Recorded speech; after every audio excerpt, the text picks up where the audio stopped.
When your mind tells you what you should and shouldn't do you listen? What happens when you follow the rules inside your head? That's what this episode is about. You're listening to Pure Light, where we explore how you can believe in yourself and be happy with who you are so that you feel worthy of your craziest dreams and confident in your power to make them happen. My name is Ailey. I'm a coach, writer, and Kundalini yoga and meditation teacher. This is episode 94. So in the last episode, I started talking about the rules inside your head and how they reveal your beliefs about who you think you should be. So this is part of a series of episodes about the rules inside your head.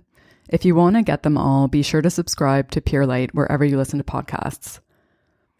So I love reading, and I used to read a lot of books when I was younger until I went to university. And then after that, I stopped reading books because I didn't have time, for one thing. And I also didn't have the attention span. My mind was so busy that I only read one fiction book in my 20s. So during that decade, I read a lot of magazines because I could flip through them and be very selective about which parts of them I read. And it wasn't overwhelming because they were a lot shorter than books. And my boyfriend at the time had a subscription to The Economist, which I felt like I should read because it would make me a better management consultant. But what I really wanted to read was the Oprah magazine. And I would often have both with me when I was flying. And I would pull out The Economist first because I felt like that was the one that I should read. And then after that was done, I could read the other one for fun. And I'll be honest, I don't know if I ever got through an entire article in The Economist. Because my attention span was so bad, that was a huge factor. But also the stuff in there wasn't stuff that I was excited about reading. And it's not that it's not great stuff. It is. It's just not the thing that I want to do in what was effectively my downtime.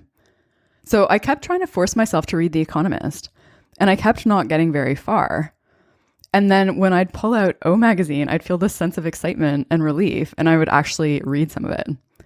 So if you're trying to force yourself to do something, it could be because of the rules inside your head. Rules like, I'm a management consultant, so I should read The Economist. And you may be thinking, it's just a magazine, big fucking deal. And maybe it's not a big deal to follow the rules inside your head if you do it once for something small. But here's the thing. Every time you do it, it becomes more likely that you'll do it again. Because it becomes a habit. But it's an invisible habit because it's mental and emotional. So it becomes the way that you deal with your thoughts and desires and feelings. And the more that you repeat something, the stronger that pattern becomes. It's like a snowball rolling down a mountain. So instead of listening to your inner wisdom and doing the things that excite you, you get into the habit of talking yourself out of it. You talk yourself out of how you feel and what you want. Because you can rationalize and justify and explain why things should be that way. And all of a sudden, major decisions are being driven by the mental constructs that you've built up based on the ideas that you have about who you think you should be. So major things like education decisions, career decisions, relationship decisions, decisions about just about anything. And I've done it for all of these things. So if you are noticing this and freaking out, I want to say something. It's not about judging. So it's not a bad thing. It's more about awareness. Because the more aware you are of this pattern, the more choice you have to overcome it. And I'll talk more about that in a later episode. When you follow the rules inside your head, you lose touch with who you are. Because you're choosing not to operate based on inner guidance. You're choosing not to do the things that make you come alive. And this usually isn't a conscious choice because the focus is on the logical explanation instead of the intention behind doing the thing that you really want. So I truly believe that desire is a form of intuition. It's your soul telling you this is your path.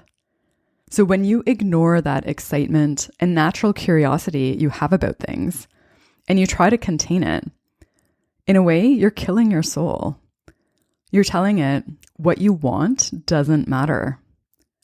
You're not listening to your creative spark and allowing yourself to do the things that make you uniquely you, and also the things that make you happy and excited to be alive. So you dilute your own uniqueness. And instead of giving yourself permission to be the wonderful bundle of contradictions that you are, you try to fit yourself into a box. Because the rules often come from the expectations and ideas you have about aspects of your identity. So they sound like, I am this, so I have to do this, or I have to be this. Like I have to fit that mold. Because if I don't fit the mold, it means I won't belong. When you follow the rules inside your head, you shrink into a lesser version of yourself. You're basically saying, I'm not going to give myself permission to be the fullest expression of myself. I'm not willing to allow myself to be me. So I have more to say on this. If you want to hear it, subscribe to Pure Light wherever you listen to podcasts. I think that the more awareness you have around this, the more you can set yourself free. Thank you so much for listening. Until next time, may you be guided by your light.